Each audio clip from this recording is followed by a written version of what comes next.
আপনারা কি জানেন যে ২০২৬ দিকে এসে একটি অনলাইনে হালাল ব্যবসা দাঁড় করানো খুবই ইজি একটা বিষয়। আমি যদি আপনাদেরকে কিছু জিনিস দেখাই, এখানে দেখেন এটা হচ্ছে আমার Shopify এর ড্যাশবোর্ড। সো আমি যদি এখানে আপনাদেরকে লাস্ট 90 ডেজ এর রেজাল্ট দেখাই, তাহলে এখানে আমার প্রায় ৳৭৫,০০০ প্লাস হচ্ছে সেলস হইছে।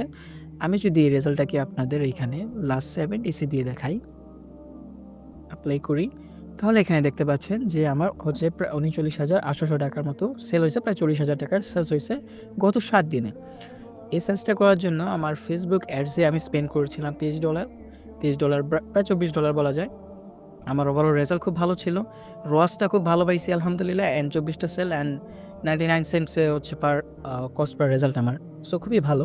সরি, এখানে ওভারভিউটা দেখা যাচ্ছে 4% ব্যাট সহ $১ আমার ১৪৫, তো ২৪ দিয়ে গুণ করার পর হচ্ছে ৳৩,৪৮০ খরচ হইছে। লাস্ট ৭ দিনের এখানে আমার অ্যাড রিপোর্ট এটা। লাস্ট ৭ দিনের এখানে হচ্ছে আমার পেজ ৪৮টা ফলোয়ার্স এবং ইনস্টাগ্রামে হচ্ছে ৫টা। সো ওভারঅল আলহামদুলিল্লাহ ছোট একটা পেজ, বাট রাইট ওয়েতে যেহেতু আলহামদুলিল্লাহ করতে পারছি, আল্লাহ পাকের অনেক দোয়া ছিল।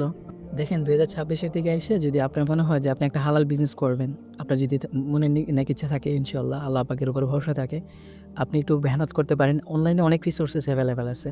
আপনি একটু সময় দিয়ে যদি একটু শ্রম দেন, একটু মেধা খাটান, ইনশাআল্লাহ আলহামদুলিল্লাহ আপনি ভালো কিছু অর্জন করতে পারবেন এখান থেকে। বিকজ অফ এটা পসিবল। আমি আপনাকে আমার বাস্তবিকতা দেখাইলাম। মুসলিম উম্মার অবশ্যই ফাউন্ডেশন স্ট্রং করার জন্য ফাইন্যান্সিয়ালি স্ট্রং হওয়াটাও খুব ইম্পর্টেন্ট। সো অবশ্যই অনলাইনে খুবই ভালো করা যায়। আপনি একটু চেষ্টা করেন, ইনশাআল্লাহ অবশ্যই আপনাদের হয়তো নেক্সট ইয়ারে আপনারা এরকম কিছু সামনে নিয়ে আসতে পারবেন ইনশাআল্লাহ।